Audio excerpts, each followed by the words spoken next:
What if some of the world's most effective medical knowledge existed in America long before modern hospitals?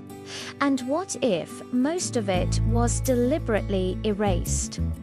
For centuries, we've been told a story about the Americas before European contact.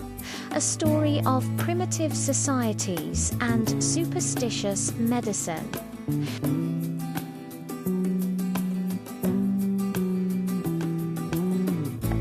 Before the first European ships arrived, indigenous societies across North and South America practiced forms of medicine that were, in many ways, incredibly advanced. This wasn't just guesswork or folklore. It was a sophisticated system of science, built on careful observation, rigorous experimentation, and generations of accumulated knowledge.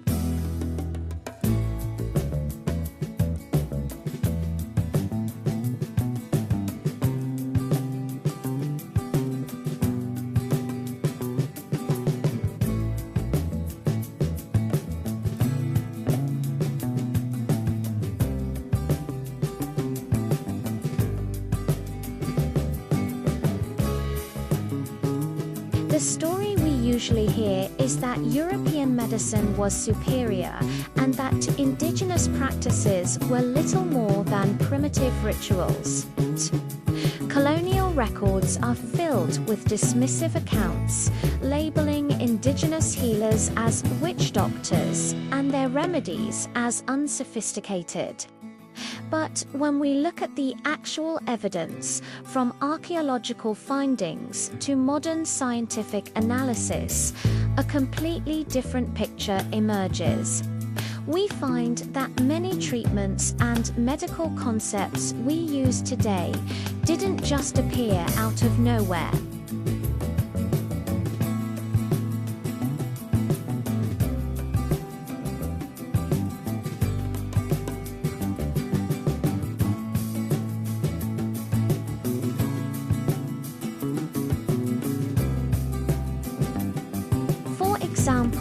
Did you know that the basic principle behind aspirin was used in the Americas for centuries before the pill was ever invented? This brings us to one of the most remarkable aspects of indigenous medicine: its mastery of herbal pharmacology. Indigenous healers weren't just randomly picking plants. They possessed a profound understanding of botany and chemistry passed down through generations.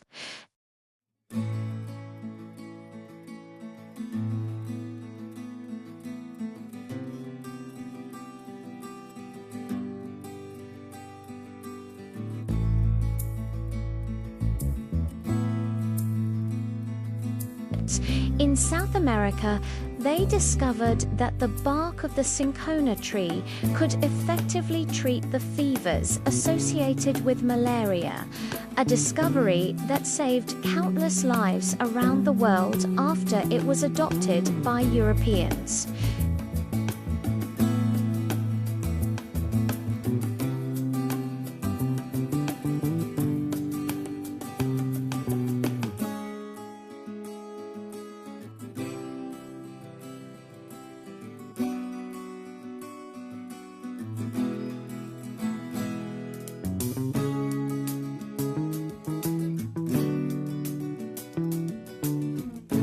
Their medical expertise went far beyond just plants.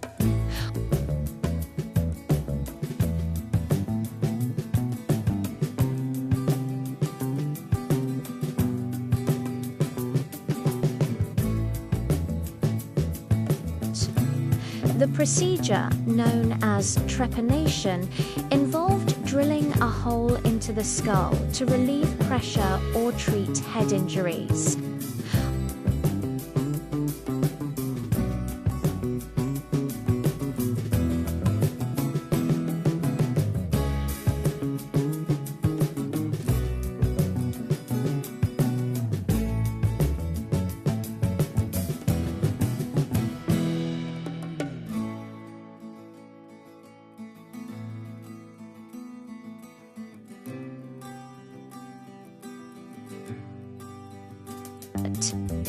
Beyond brain surgery, indigenous medical practitioners were skilled in setting broken bones, suturing wounds with materials like hair or plant fibers, and using natural antiseptics to prevent infection.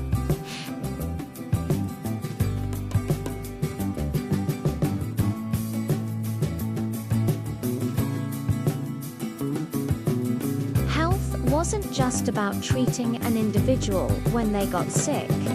It was about keeping the entire community well.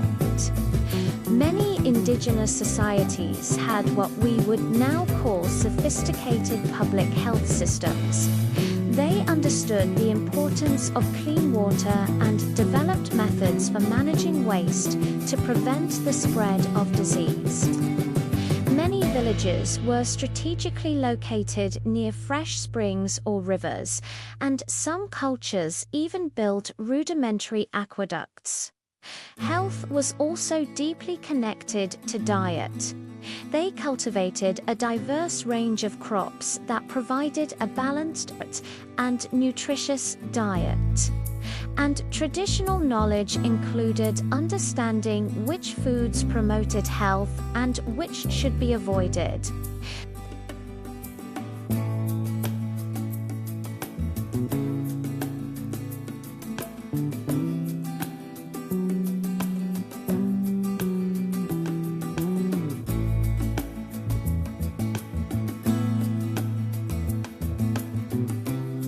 It was a holistic and community-focused approach to wellness. This holistic view is perhaps one of the most profound differences between indigenous medicine and the Western model that replaced it.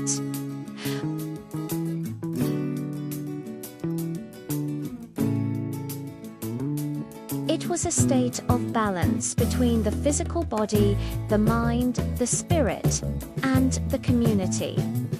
A person could not be truly well if they were mentally distressed or if their relationships with others were broken. But healing practices often involved not just physical remedies, but also ceremonies, songs, and counseling to restore spiritual and emotional harmony.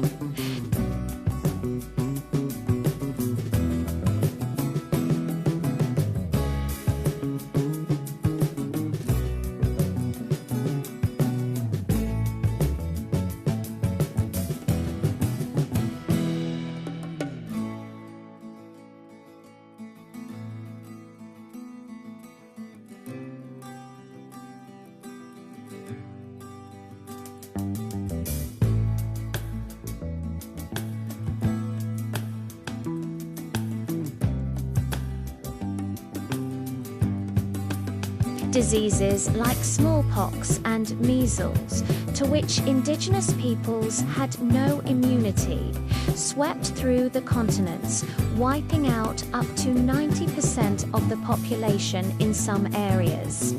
This demographic collapse was a catastrophic blow to their societies and their knowledge systems. With so many elders and healers lost, entire libraries of medical wisdom vanished.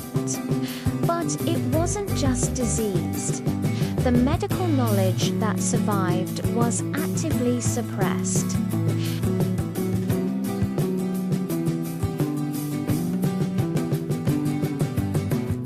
Healers were persecuted, sacred plants were destroyed, and traditional practices were forbidden. Indigenous medicine didn't disappear because it was ineffective. It was systematically dismantled, ignored, and replaced by a system that refused to see its value. The story of indigenous medicine is not a tale of failure, but a testament to its incredible resilience and sophistication.